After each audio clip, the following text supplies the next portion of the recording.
Namo Vishnupadaya Radhikaya Priyatamane Shri Srimad Bhaktivedanta Narayana Namini Shri Krishna Lila Katane Sudakshan Audharya Madhurya Ganashtayuktam Varam Varanyam Purusham Mahantam Narayanam Tam Shirasa Namami Shri Dandinam Bhakta Shiro Manincha Shri Krishna Padabda Dhritai Karidi Chaitanya Lila Amrita Sara Saram Narayanam Tam Satatam Prapade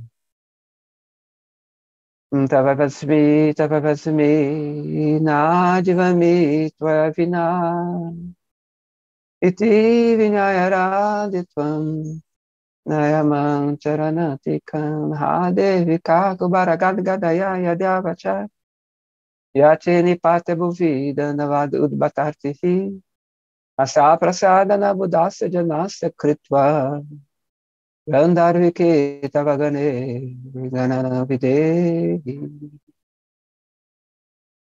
Jai Mahagranta Shila, Jai Vedharma ki Jai, Shila Bhaktivinoda Thakur ki Jai, Gaura Purnima ki Jai. Radhe Radhe, bom dia a todo mundo, desde Radhe. Então, amanhã é Gaura Purnima, né? O aniversário de Sri Chaitanya Mahaprabhu. Então, eu vou falar um pouquinho, antes da gente começar o Jai Vedharma, falar um pouquinho de Chaitanya Mahaprabhu. Né? Quem puder, comemore ou nas suas casas, ou nos templos que estejam perto, ou com suas famílias, né, assim, por diante. Então, Chaitanya Mahaprabhu, ele é extremamente esotérico e, ao mesmo tempo, exotérico. E é tudo que ele vai sentir, ele vai botar ali para fora.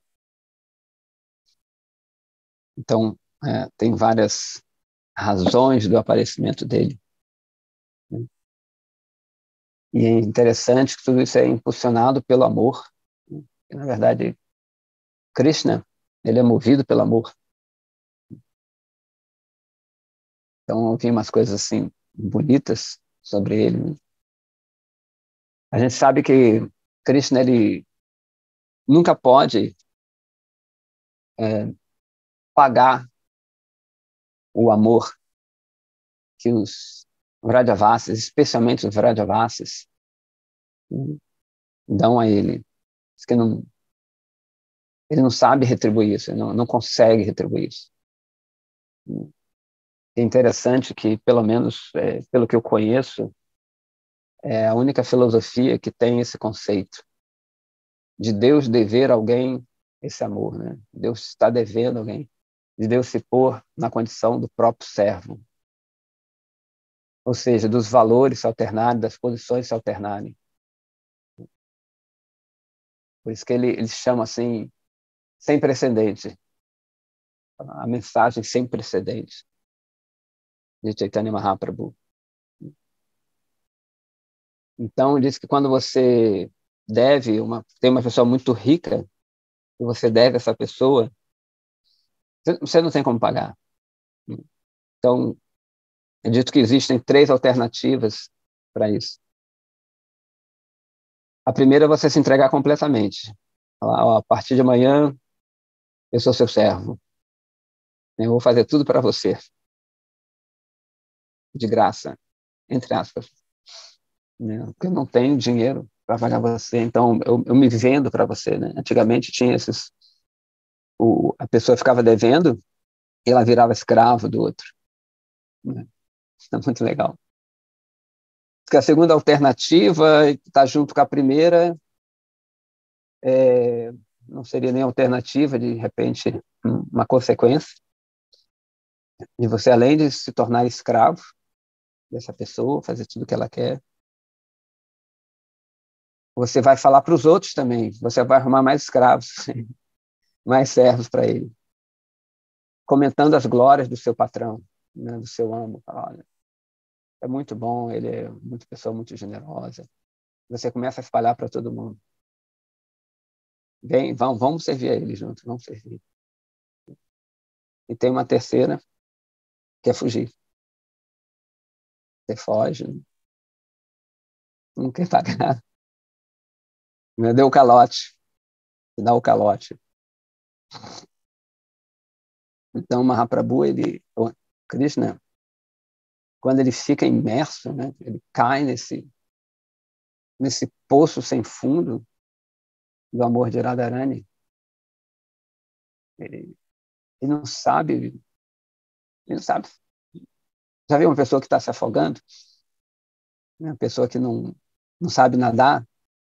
Ela fica completamente desesperada. Como é que eu vou fazer isso? Como é que eu vou fazer isso? Então, a gente conhece as histórias que Krishna ele vai para maturar. Então, ele tá fugindo. Isso que é uma tentativa de fuga.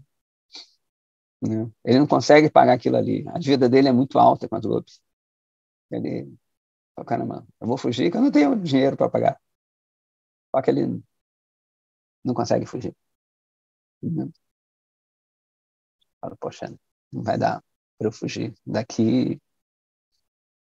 Então, amanhã é lua cheia, né?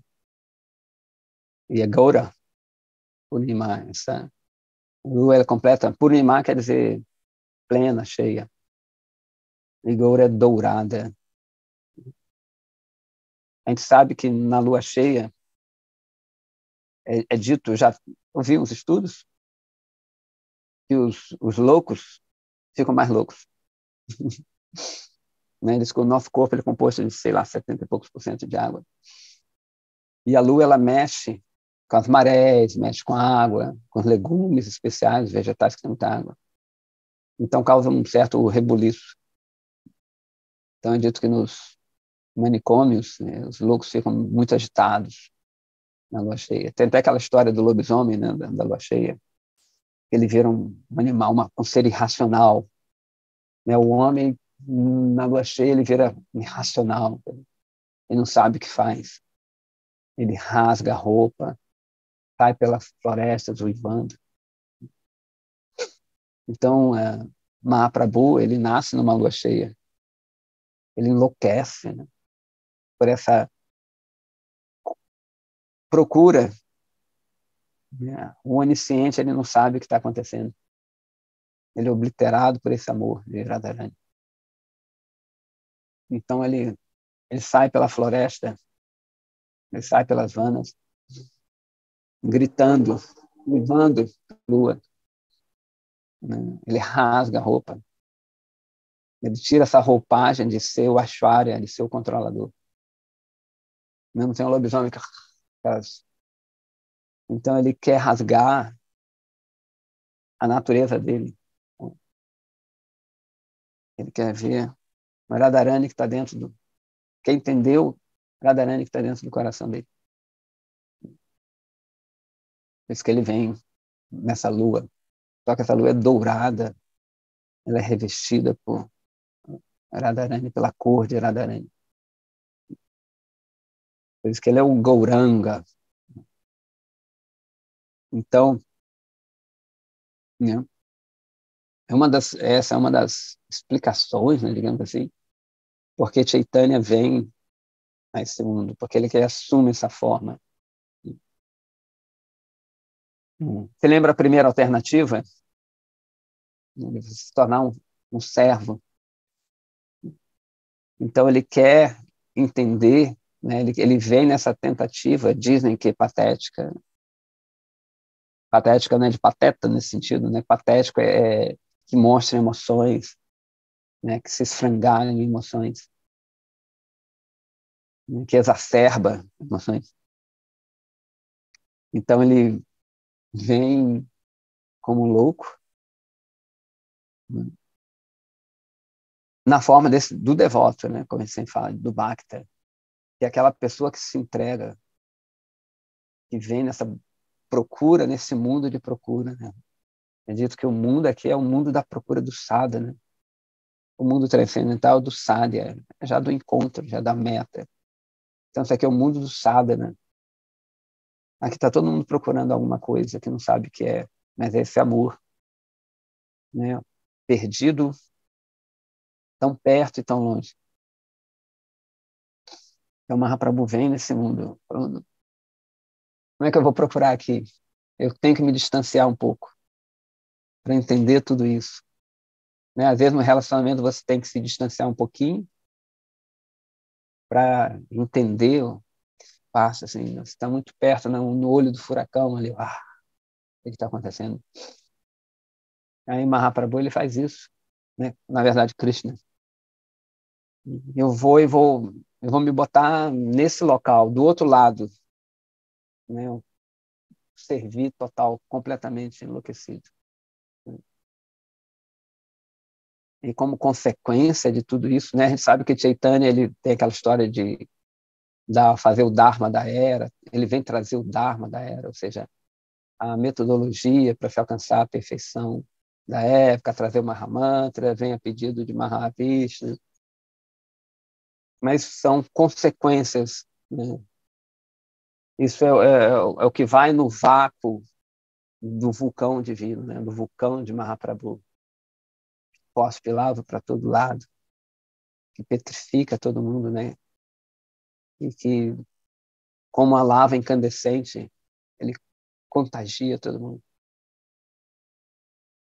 Então, nessa busca, nessa loucura amorosa, né? Unmada, Unatujvala, que é a loucura de Radharani, Unmada, uma loucura sem precedentes. Unatujvala, Jvala é furacão, vulcão. Unato, é o vulcão do amor divino que cospe para tudo quanto é lado. A gente já falou aqui, eu acho, né, que o vulcão ele nasce de placas tectônicas, se aquecem muito, elas ficam juntas uma na outra, assim, elas fazem, aí forma aquela erupção. Então, o Mahaprabhu ele não se aguenta dentro de si. Aquilo aquece muito, ele tem que exteriorizar aquilo. Né? Sabe, quando a gente está muito envolvido tá, em sentimentos, né?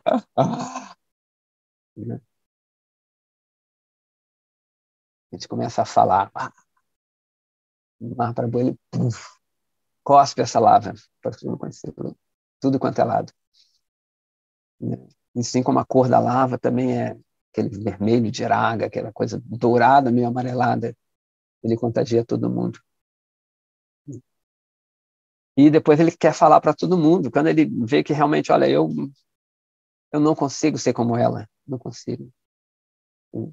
Estou tentando, mas a posição dela é única, a posição de Radharani é única. É um direcionamento único. Eu não consigo. Eu me vendi, tudo bem. Vendi, sou seu servo. Mas ainda não consigo. Então, eu vou falar para todo mundo. Né? Falar para todo mundo, eu vou sair gritando para todo mundo. Ele começa a gritar, Hare Krishna, Hare Krishna. Né? Então, ao mesmo tempo que esse mantra é dito que é o som da diva, do eu, que está distante de Krishna. Né? Quando a alma ela começa a ficar saturada mesmo desse mundo também. Não por estar nele por tanto tempo, não por uma simples negação desse plano que traz sofrimento, né? Mas pelo contato de uma pessoa que tem essa febre divina. Aí ele, como se fosse um desabafo da diva, ela começa a vibrar os nomes de Krishna. Oh, Krishna, oh, Radhakanta.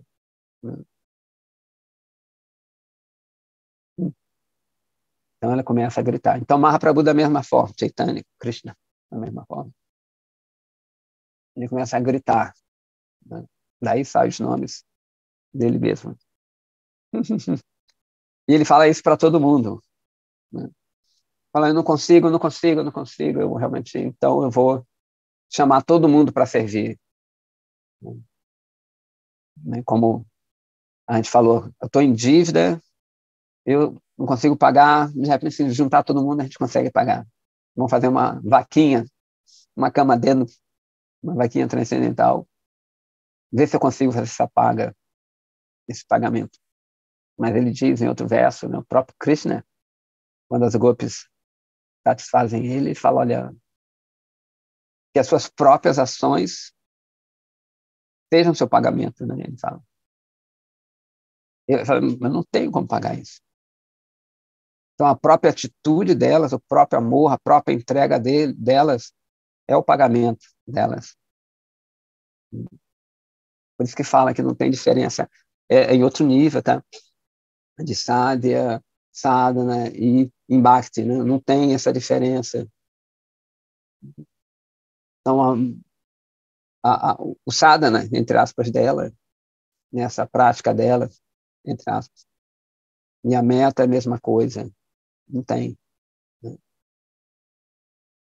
Bhakti é aquilo ali. É o que elas estão sentindo, é tudo. Então, ele fala assim, né, eu não tenho como pagar vocês, que a sua atitude, né, seja seu próprio pagamento. Né? Muito legal isso. Então, por isso que Mahaprabhu ele faz essa grande guirlanda para colocar em Srimati Radharani. E nós, se Deus quiser, somos essas flores. Então, não satisfeito dele enquanto tiver aqui, enquanto estava aqui, coletar todas essas flores, né? Eu até fiquei imaginando, é meio assim, presunçoso, mas de repente a gente poderia, quem sabe a gente não teve na época de Mahaprabhu, de uma forma ou outra, como uma grama, de repente algum incauto em êxtase ali que viu Mahaprabhu, pisou na gente, não sei, uma formiguinha que passou, e, no servo de Mahaprabhu, e ele pisou na gente. E a gente veio parar aqui, né, com essa fortuna, né, que a gente tem na mão. Particularmente, falando por mim, eu não concebo isso. Se eu concebesse, eu mudaria minha vida completamente. Então, eu fiquei pensando, quem sabe, né? A gente nasce depois, anos e anos, depois vidas e vidas, não sabe? Aqui, com todo esse presente, né, que a gente tem nas mãos. Então, Mahaprabhu, ele, né, não satisfeito, como está falando, além de coletar, fazer essa guirlanda com essas pessoas da época dele, ele ainda deixa praçada, verdadeira praçada, né? E seus seguidores, que até hoje estão enguirlandando, fazendo, enfiando, ensartando essas flores. Eu tenho certeza que nunca vai parar. Essa guirlanda ela não tem limite, né? Qual é a guirlanda que vai caber no corpo transcendental de Shrimati Radharani? Não tem limite. Esse fio não para, né? Essa agulha não para de entrar nos outros através do servo de Mahaprabhu, né? Então, é isso aí. Né? Falar Mahaprabhu, a gente vai continuar aqui no capítulo 12, Javadharma, Nitya Dharma, Sadhana e Sadhya. Então a gente viu que Vrajanatha, que era aquele lógico, ele fica encantado por Mahaprabhu, mas por causa de Nimai Pandita, por causa ele é um grande erudito. Só que o coração dele começa a se transformar, né? Muitas vezes a gente vê em Bhakti, que os Bhaktas, como a gente viu na história do Dhruva Maharaj, eles começam a encantar por umas coisas, depois a gente vê que aquilo não vale a pena. Né? Mas valeu porque chegou àquele ponto. E ele procura Babaji, ainda um pouco misturado, né? Essa devoção ainda está misturada com essa lógica, com querer aprender, né? E ele vai procurar, mas é bom, né? Isso é bom, sempre é bom. Onde é que eu li outro dia? Não, foi aqui mesmo que a gente falou que essas buscas sempre são válidas, sempre é um começo, né? Na verdade, essa extensão da misericórdia, da Kripa, de Mahaprabhu, dessas grandes almas, qualquer coisa, o mínimo que seja, eles estão pegando aquilo ali, é impressionante isso, eu fico impressionado. Qualquer ventinho, qualquer sinal de esperança eles pegam. Né? Por isso que são especiais essas pessoas. Qualquer coisinha elas aproveitam. Né? Altamente ecológicos, espirituais. Você tem um desejozinho, uma misturazinha, qualquer coisa eles vão lá e daquela bolinha eles começam a aumentar, aumentar, aumentar, aumentar, aumentar. E é o que ele está fazendo aqui, né? O Radhanatha vai lá e o coração dele começa a mudar justamente com a presença do sadhu. Então, vamos lá. O Radhanatha fala assim, os mantras que eu citei são as principais afirmações dos Vedas, conhecidas como Mahavakyas. Lembra que a gente falou dos Mahavakyas? São afirmações que Shankara pegou para fundamentar a filosofia dele.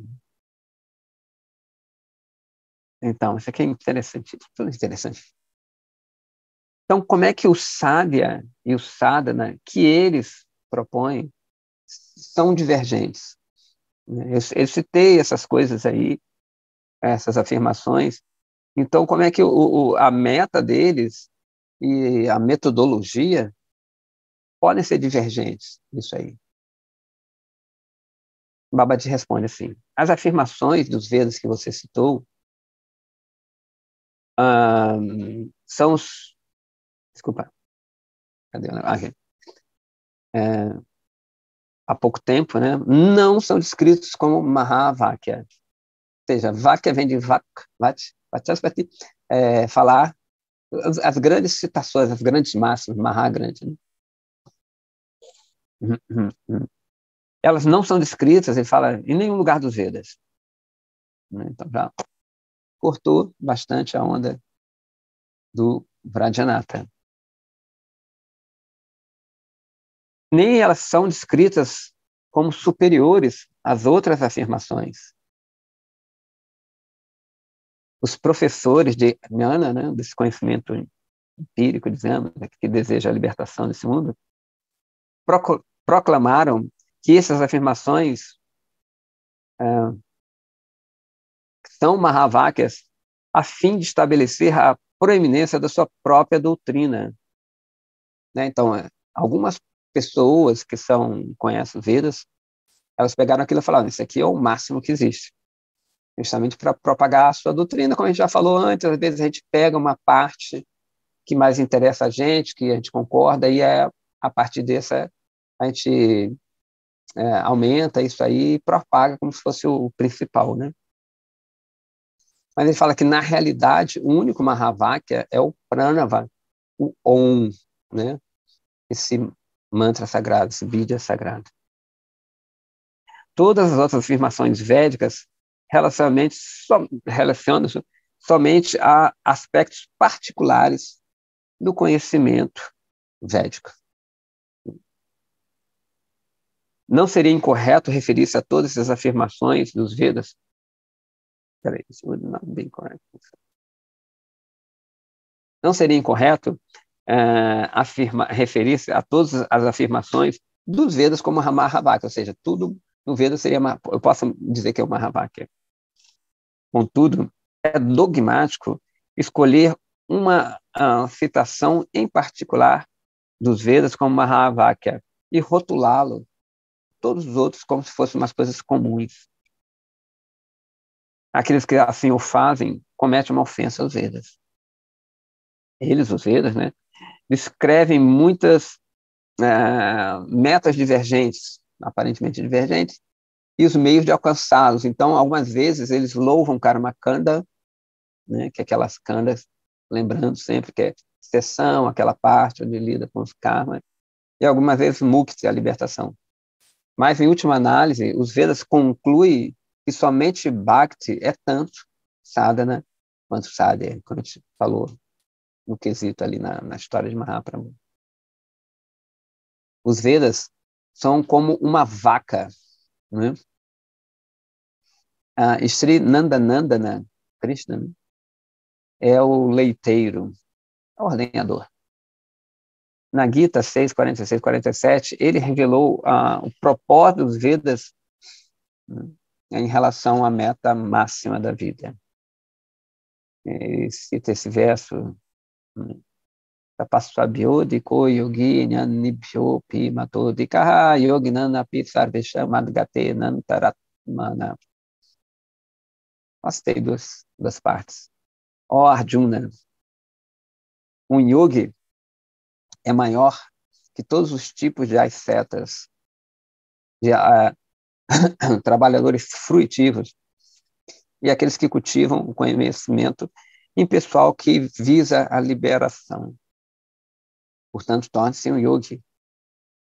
E eu considero que o maior de todos os yogis é aquele que está pegado a mim com fé firme e que constantemente me adora, né, com a expressão máxima do seu coração. Aí o pessoal vai, né, com as pessoas, sempre fala aqui, eu fico na recepção lá do templo. Aí o pessoal, vocês praticam meditação, yoga, né?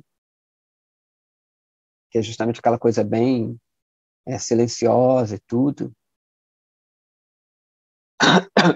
E ontem mesmo eu estava falando com uma moça lá no templo. Fala, nossa, como tem maluco aqui. Como tem pessoas agitadas, né?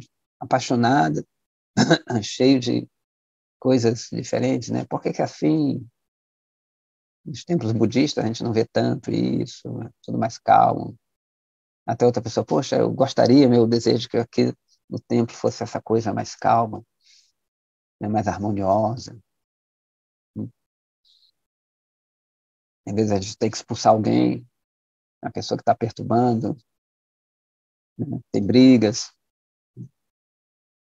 Mas aqui interessante, né, que Krishna pede para Arjuna ser um yogi no meio da batalha.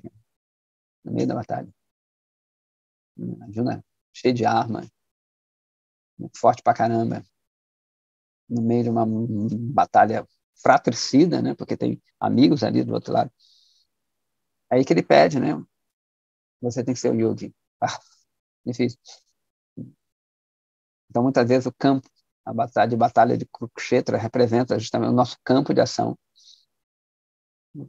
A gente é um yogi, tem que ser um yogi no meio da luta.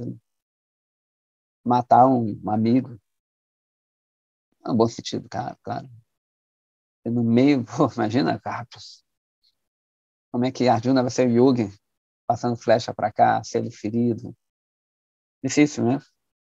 Se você não tiver Krishna te guiando ali, como é que você vai ser um yogi? Ele ainda fala que se você fica comigo, você é o melhor dos yogis, viu? Né? Apissar Vesham, entre todos, esse é o melhor yogi.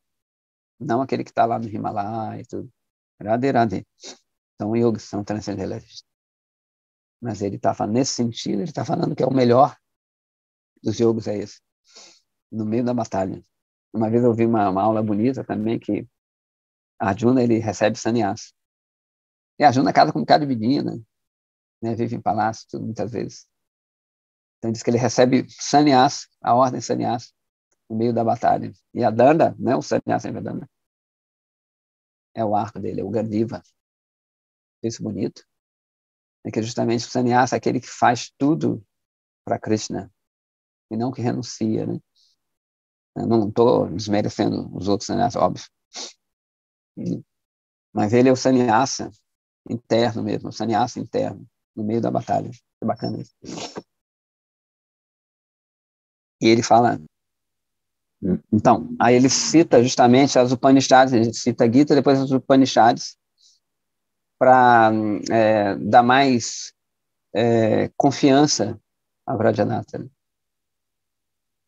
Então ele cita esse verso da Upanishad 6.23, que fala assim, todos os significados confidenciais dos Vedas são completamente revelados àquela grande alma que tem o mesmo Parabhakti, essa mesma Bhakti Suprema, tanto pelo seu Gurudeva como para Bhagavan.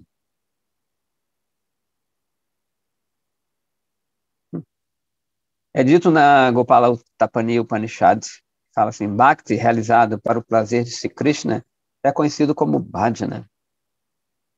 Isso significa que abandonar todos os desejos, isso significa, desculpa, abandonar todos os desejos por usufrutos nesse mundo e no próximo, e dedicar a sua mente a Krishna e também desenvolver um sentimento de unidade completa com ele por causa do sentido transbordante de prema.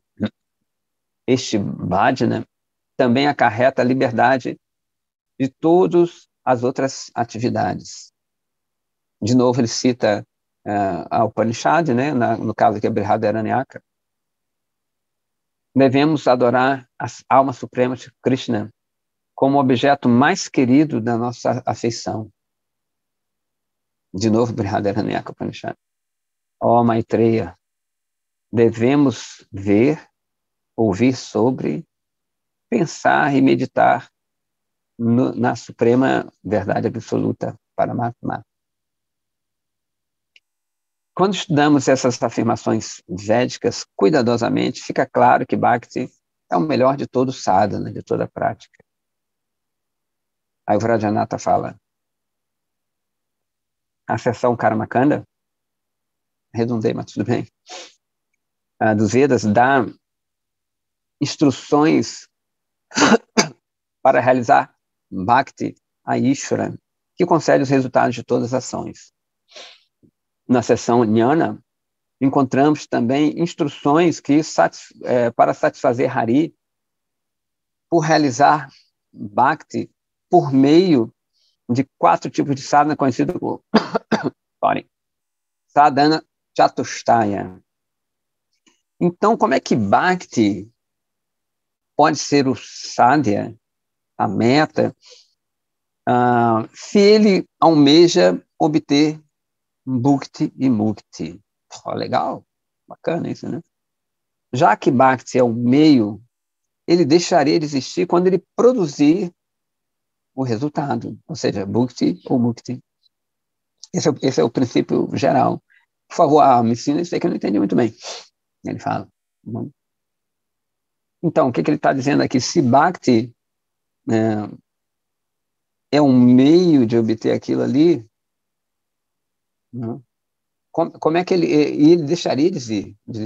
Isso a gente vê muito, eu não sei a vocês, mas eu lido com pessoas assim que têm essa visão, né, de pessoal, pererel, e é isso que eles falam, né?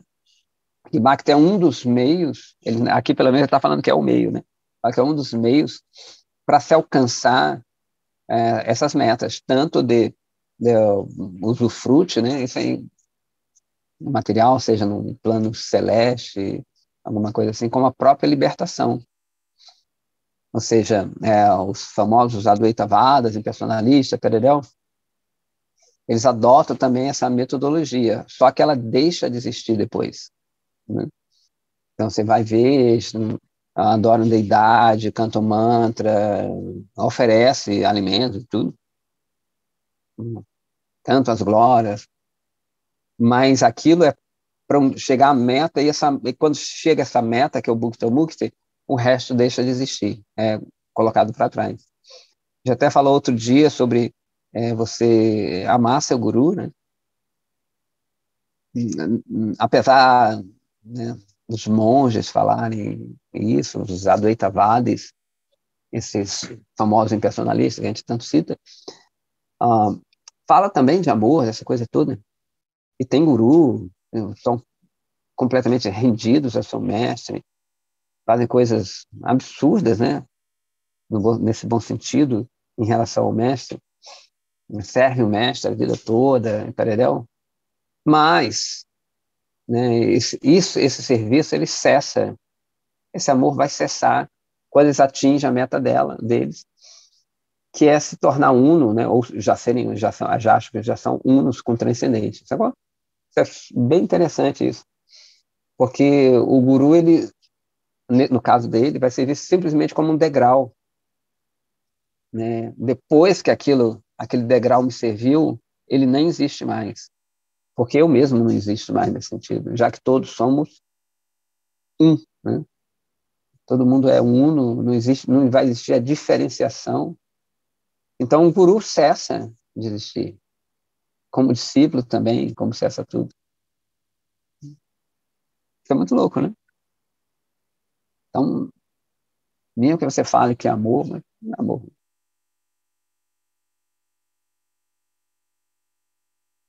Então, Babaji vai responder.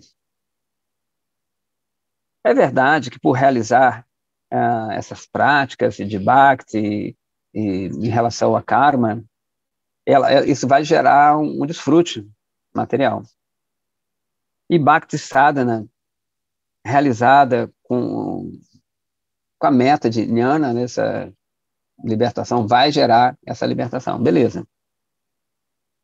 Ele diz assim, ó, ninguém pode alcançar nenhum resultado sem satisfazer Bhagavan, né? E ele só é satisfeito por meio de Bhakti. Ele é um reservatório de todas as potências. E qualquer potência que se encontre dentro das divas ou dentro dessa matéria inerte é somente uma porção infinitesimal da sua potência. Karmeniana não pode satisfazer Bhagavan, né? Eles podem somente produzir resultados com a ajuda de Bhakti Abhasa. Isso é muito legal também. A Abhasa quer dizer como se fosse uma sombra, uma semelhança, né? Porque já não é Bhakti pura. Então, whatever. Mesmo que você queira outras coisas, é dito que se não vê um pouquinho de Bhakti, ou pelo menos uma semelhança a Bhakti, não consegue. Tu vê que como essa coisa amorosa por Deus é forte, mesmo uma fração, não vou dizer nenhuma fração, um pouquinho da fração ainda do inteiro, mas uma semelhança a essa fração. Ela só por meio disso que pode gerar algum resultado. Né? Não de forma independente. Por essa razão,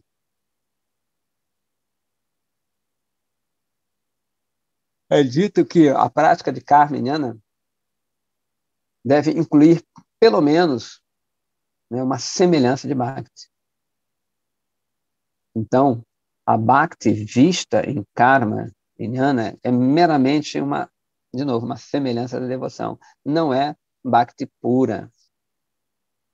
E é essa Bhakti Abhasa, essa semelhança, que é um instrumento que vai gerar os resultados daquelas metas, do que a pessoa quer. Existem dois tipos de Bhakti Abhasa, essa semelhança. Essa semelhança pura, Bhakti Abhasa, e a adulterada. Então, mesmo entre as semelhanças, existe a pura e a adulterada. Eu vou descrever a pura, né, mais tarde, mas, por enquanto, você deve saber que existem 3 tipos de Bhakti adulterado. Então, mais uma subdivisão.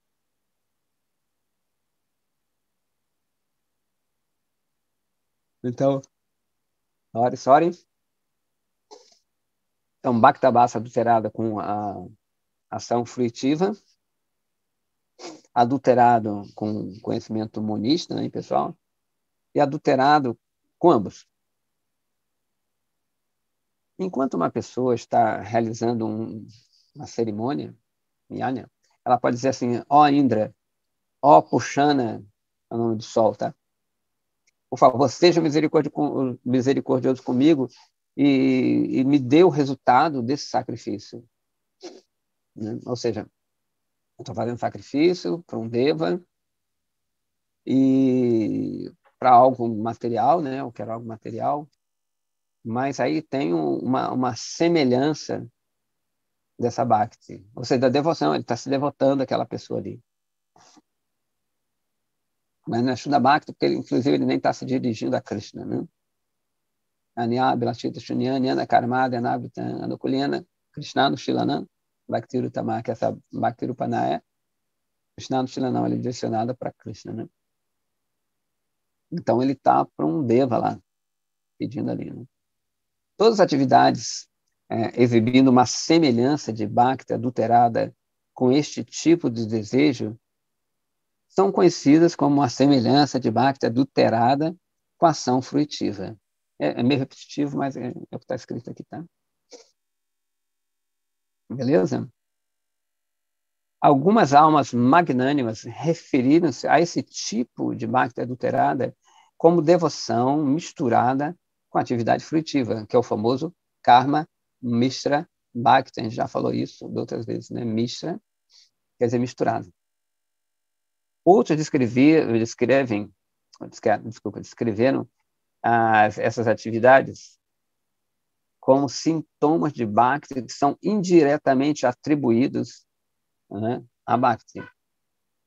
Chamam aropa. Aropa é meio indireto. Aropa siddha bhakti. Não, aropa é direcionado, desculpa. Outra pessoa pode dizer assim: ó, Yadunandana, eu vim até você devido ao medo, né? Yadunandana sabe que é Krishna, né? Da existência material, né? Eu estou sofrendo, estou sofrendo. Eu canto seu nome, Hare Krishna, dia e noite. Por favor, ó, me liberta disso aí. Ó, Senhor Supremo, você é Brahma.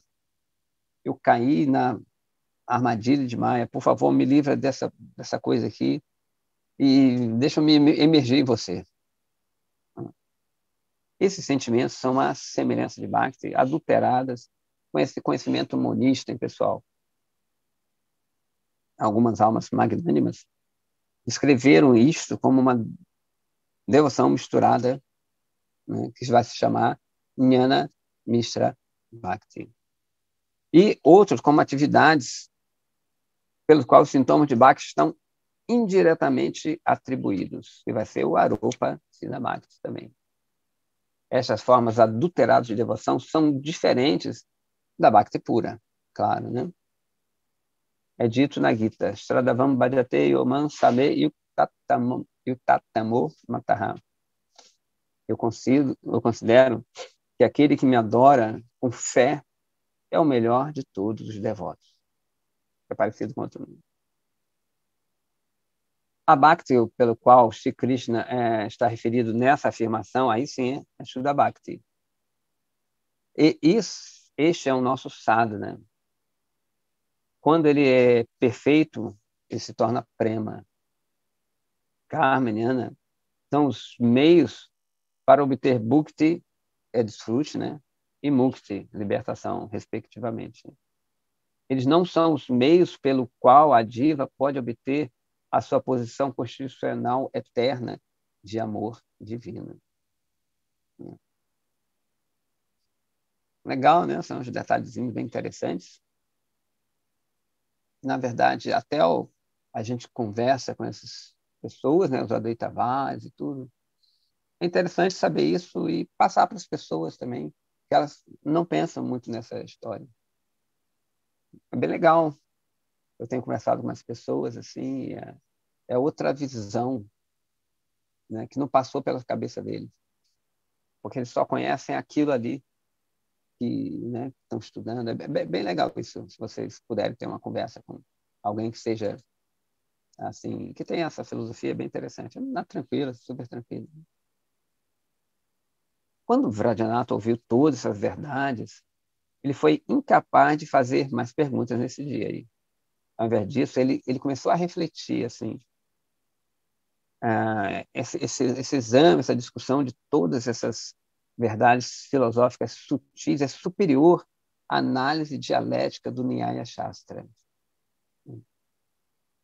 Babaji Mahashaya, ele é extremamente erudito nesse tema. E eu vou gradualmente adquirir conhecimento por inquirir, né, dele sobre esses temas. Já é muito tarde, então eu tenho que voltar para casa.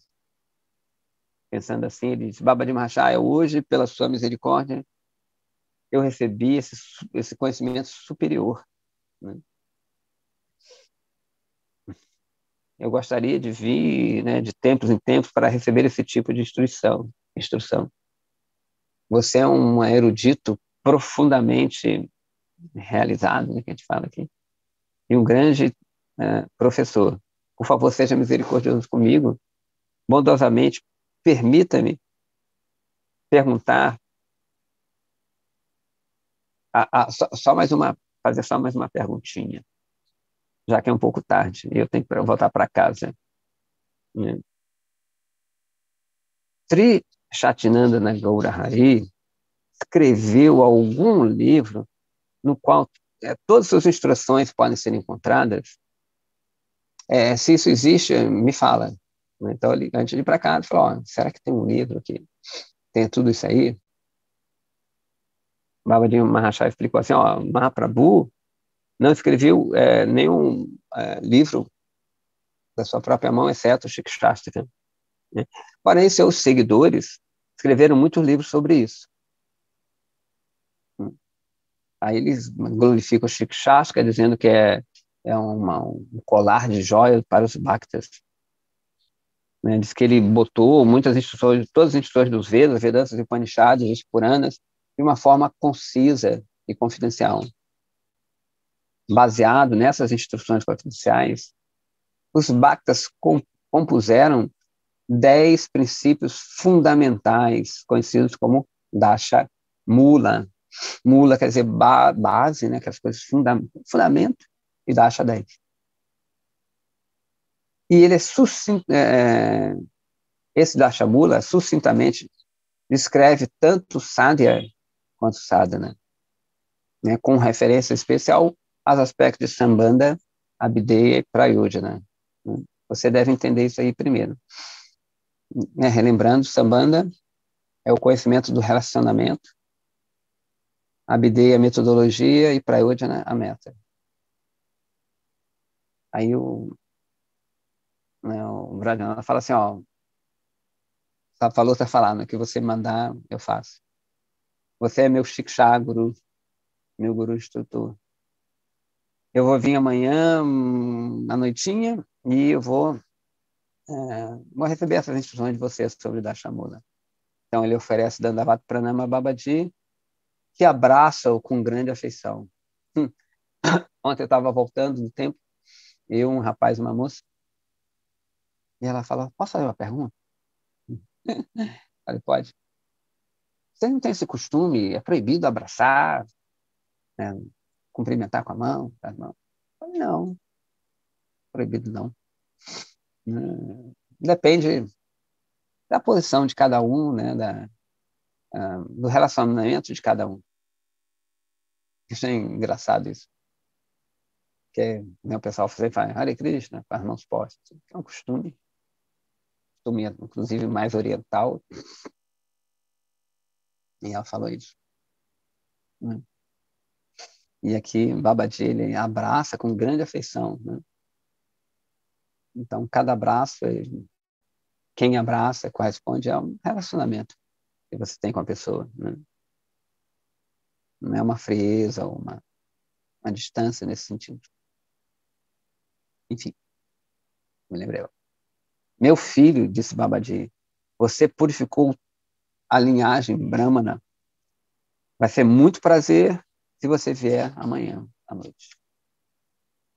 Então, aqui acaba esse capítulo, a gente entra no capítulo 13, intitulado Pramana e Prameya. Pramana, eles dizem que seria como uma evidência, né? E Prameyas ele põe como verdades fundamentais.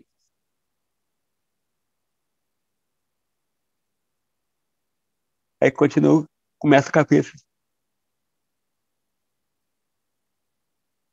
Mais tarde, na tarde, mais tarde, à tarde, later, the next after, na hora do Goduli, Goduli, essa hora é quando as vacas estão retornando para Goshala, fica aquela poeirinha, que as vacas vão levantando a poeirinha. O Vrajanatha chega a Srivasangana. Ele se senta numa plataforma elevada sob uma densa folhagem de uma árvore bacula, espera por Babaji Maharaj. Babaji Maharaj estava esperando em seu Bhajanaputira, na sua cabaninha de fazer suas práticas. E por uma razão desconhecida que ele põe aqui, legal, Vatsalya Bhava surge em seu coração em relação a Prajanatha. Vatsalya Bhava sabe que é o sentimento de pai ou mãe. Vatsalya quer dizer bezerro. Legal, né? né, como é o amor de uma vaca pelo seu bezerro, que está sempre alimentando ele, lambendo ele.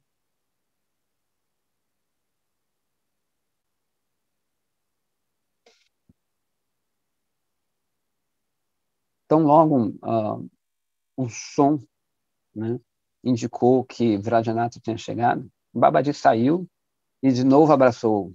Né? Cadê a moça que estava aí dos abraços? Ela não está aqui, na verdade. E levou para o seu kutira, que estava situado perto de um dossel, né, de flores, tipo um caramanchão. Lá ele ofereceu um assento, né, para Radhanatha e ficou, né, em frente a ele. Aliás, do lado dele, sabe? Do lado dele. Bhaktivinoda Thakur. Ele, como ele desenvolveu esse Vatsalya Bhava, ele não sentou nem em frente. Ele disse que quando senta em frente é um superior. Né? Aquela coisa meio guru, discípulo. Ele sentou do lado dele. Legal. Vrajanatha, ele pegou a poeira dos pés de Babaji Maharaj na sua cabeça. E sentindo assim, abençoado, ele disse de forma bem humilde: ó, grande alma, ontem você me disse que você ia me instruir sobre o Dashamula, né? Os princípios fundamentais dos ensinamentos de Nimai Pandita. Olha, de forma assim amorosa, conceda-me conhecimento, esse conhecimento para mim agora. Quando Vrajanatha perguntou, fez essa, na verdade, essa pergunta maravilhosa, Babaji Maharaj ficou muito feliz e disse, de forma muito afetuosa: meu filho, ao Vatsalya Baba. Me lembro que o Gurudeva chamava a gente assim, meu filho. Fala, meus filhos, minhas filhas.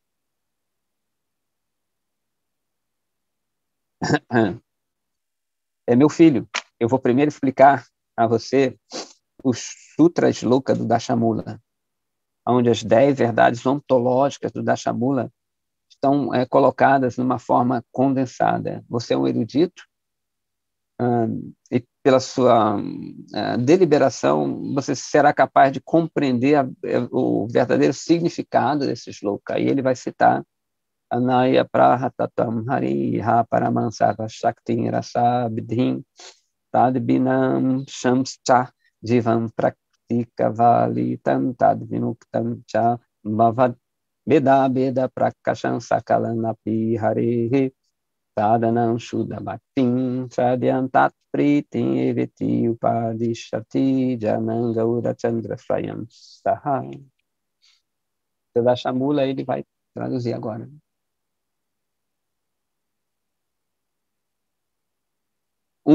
Pramana. Evidências, né, que a gente vê. Os ensinamentos dos Vedas recebidos através, por meio do Guru Parampara, aparece através aqui, são conhecidos como Amnaya, significando aquilo que é decorado, né, tá fixo na sua memória. A evidência infalível dos Vedas, dos Smriti Shastras encabeçados pelo Srimad Bhagavatam, assim como a evidência tal, desculpa, a evidência infalível dos Vedas, dos Smriti Shastras encabeçados pelo Srimad Bhagavatam, assim como a evidência da percepção direta, pratyaksha, que, né, que contribui com a guia dos Vedas, são todos aceitos como pramana, como evidência. Essa evidência estabelece as seguintes prameyas, as seguintes verdades. Então, ele está dizendo justamente que os Vedas, e tudo que corrobora, todas as escrituras que corroboram os Vedas, tais como Srimad Bhagavatam, ele falou até pratyaksha, a percepção direta dos sentidos, que contribuem com a guia dos Vedas, são aceitos como pramanas. Bacana isso aqui. Né? Ou seja, mesmo que você chegue, às vezes, tem que tomar cuidado, claro, mas se você se baseia, né, digamos, você leu uma coisa ali, nos Vedas e tudo mais, e surgiu uma dúvida, um negócio que você cata, que é pratyaksha, com seus sentidos, isso aqui, coloca, então provavelmente será isso. É diferente do pratyaksha, de eu tentar entender pratyaksha por mim mesmo. Né? Por isso que ele falou, né, que contribui, que estão de acordo com as vezes, porque a gente tem que usar a inteligência que foi dada para Krishna também, por Krishna. Né? Então a gente pega aquilo ali, poxa, baseado nos Vedas, né? Não é baseado no meu pensamento, nem nada. Isso aqui com isso aqui, então provavelmente deve ser isso. Né? E confirma com os sadhus. Acho que deu para entender. 2, são dasha, são 10. Paramatattva. Sri Hari é a única verdade suprema absoluta. 3, Sarva Shaktiman. Sri Krishna é aquele que possui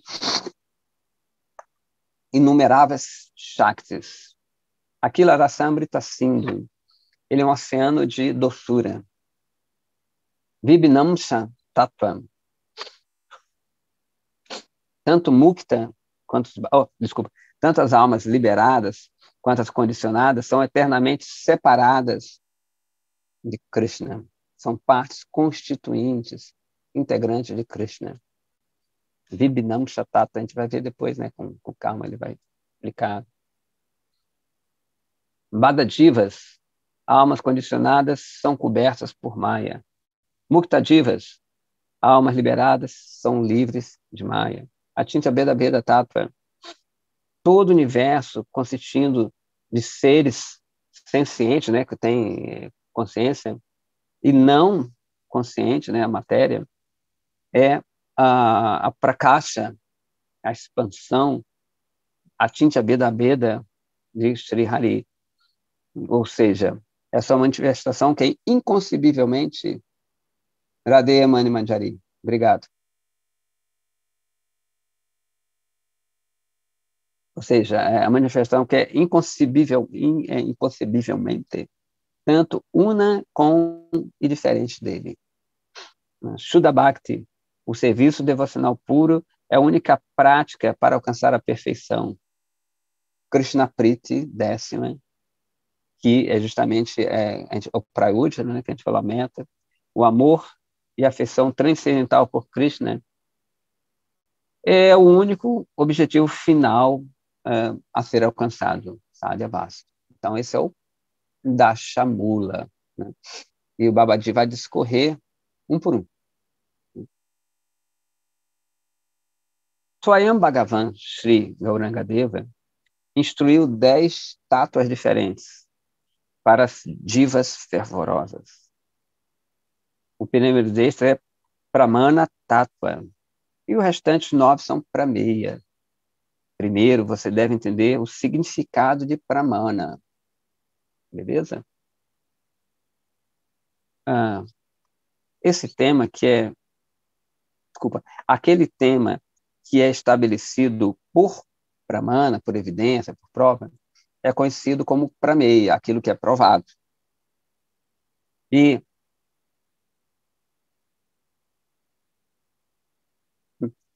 aquilo que prameia, prova, é conhecido como Pramana. Muito doido, né?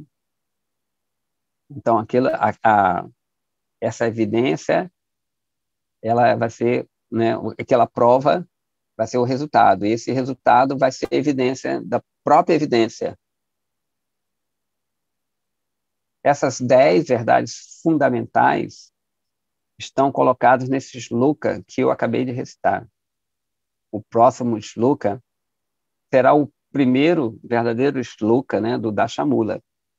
E ele elabora sobre o primeiro dos Dashamulas, Tattvas, né? Conhecidos como a literatura védica autorizada, Amnaya ou Pramana Tattva. Já o segundo, do segundo ao oitavo, ele escreve Sambandha, a metodologia. Né? O nono descreve Abhidheya, desculpa, Sambandha, desculpa, é o relacionamento. O nono descreve, Vassana também está indo embora. Tchau, Vassana. Radhe. Do 2º ao 8, descreve o Sambandha, ou seja, a metodologia. O 9º é Abhideya. E Sambandha não é metodologia. De novo, do 2º ao 8º, Sambandha é descrito, ou seja, o relacionamento, o conhecimento do relacionamento entre Krishna, Jiva e a matéria. O 9º Shloka descreve, aí sim, a metodologia a ser alcançada, né, o sadhana. E o 10, a meta, né, em si. Beleza? Quando Vrajanatha ouviu o significado de Shloka, ele disse assim, Babaji Mahashaya, eu não tenho nada para perguntar. Se alguma pergunta surgir para mim, depois de ouvir o shloka seguinte, eu vou submetê-lo aos seus pés de lótus. Agora, por favor, me explica o primeiro shloka do Dashamula. Muito bem. Ouça atentamente. Aí ele vai discorrer os versos em si do Dashamula. Essa foi só uma apresentação, é grande. E essa é a tradução, né? Os Vedas são auto-evidentes e foram recebidos por meio do Sampradaya, através do Guru Parampara, pelos recipientes da misericórdia de Sri Hari, tais como Brahmaji e outros que são conhecidos como, isso é conhecido como Annaya Vakya. Os 9 Pramiyatatvas são estabelecidos por esses Annaya Vakyas, com a ajuda de outros Brahmanas, outras evidências, que seguem a guia desses Shastras, tais como evidência obtida pela percepção direta. Entendendo que isso é somente baseado em lógica,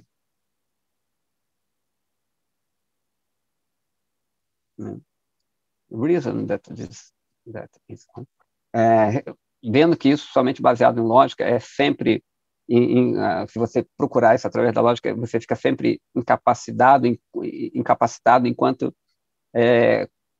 em relação a esses temas inconcebíveis, já que a lógica e o argumento não têm acesso à morada do inconcebível, né? Então, ele fala o que aqui? Trocando em miúdos. Que você teria que aceitar, né, esses shastras e tudo, porque eles lidam com temas inconcebíveis, que são inalcançáveis por meio da razão, né? Então, seria impossível entender isso. A gente vai parando por aqui, que aí, né, na próxima vez, esse tema vai ser mais detalhado. São 7h40 quase aqui. Então, se tiver alguma pergunta, qualquer coisa, lembrando de novo que amanhã é Gaura Purnima, vamos comemorar. Neida, Jai Shri Radha, Neida Ji. Obrigado, Prabhu, por gentileza. Ah. Hoje parece que é o dia da desaparição de Srila Bhaktivedanta Sarasvati Thakur, não? Não sei, eu não me lembro de ter visto no calendário isso, não. Depois até eu vou consultar, que eu não me lembro, sinceramente não me lembro. Sim.